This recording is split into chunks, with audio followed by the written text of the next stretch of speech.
Salut les amis et bienvenue une fois de plus sur Wanda.com. Du côté du Cameroun, nous avons la police américaine qui rejette les appels de l'ambassade de France visant à arrêter les manifestations anti-Paul Biya. Plus de détails à ce propos, c'est parti après le générique. Bon visionnage.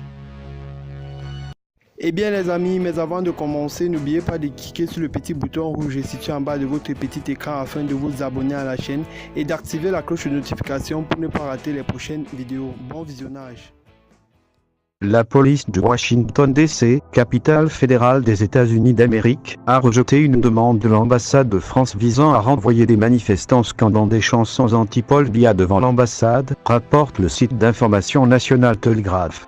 Des membres de la brigade anti-Sardinard, BA, un groupe pro-Camto, se seraient réunis à l'ambassade de France au 4101 réservoir Roa, au nord-ouest de Washington, D.C., aux États-Unis, lundi 20 mai 2019, pour manifester leur dédain pour le Cameroun selon des reportages, alors qu'ils scandaient des chansons de protestation, portant des pancartes décrivant Paul Biya, le président du Cameroun, comme un meurtrier et un dictateur. Des éléments de la police de Washington D.C. se sont présentés sur les lieux, à la demande de l'ambassade de France.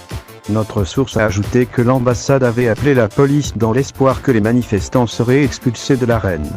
Au lieu de cela, la police a autorisé la manifestation au motif que les personnes impliquées avaient dûment reçu un permis conforme à la loi. Un participant à la manifestation a déclaré qu'il manifestait contre le régime de Biya, qui a utilisé l'armée pour tuer des milliers de personnes dans les deux régions anglophones du Nord-Ouest et du Sud-Ouest, ajoutant que le choix de l'ambassade de France pèse sur le fait que le président Emmanuel Macron pourrait soutenir le carnage qui se déroule au Cameroun. Des balles réelles corroborant celles du bataillon d'intervention rapide, une unité spéciale de l'armée camerounaise connue sous le sigle BIR, ont été retrouvées à maintes reprises sur des civils innocents chaque fois qu'ils sont tués. En octobre 2016, un désaccord linguistique a provoqué des agitations dans les deux régions anglophones, mais le gouvernement l'a mal géré, le transformant en un conflit armé suscité par la demande majoritaire d'anglophones du Nord-Ouest et du Sud-Ouest d'un État séparé appelé Ambazonia.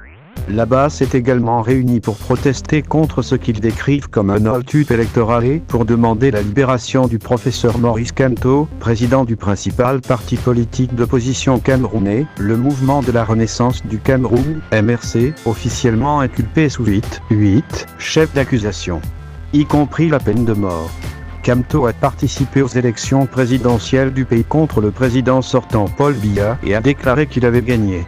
Il a ensuite contesté les résultats au Conseil constitutionnel du pays où la décision du Conseil avait été considérée par beaucoup de Camerounais comme unitaire. Kamto pense que la commission électorale a imputé des chiffres favorables au président sortant, notamment à la suite du boycott des élections dans les régions du Nord-Ouest et du Sud-Ouest, ensevelies dans un conflit armé.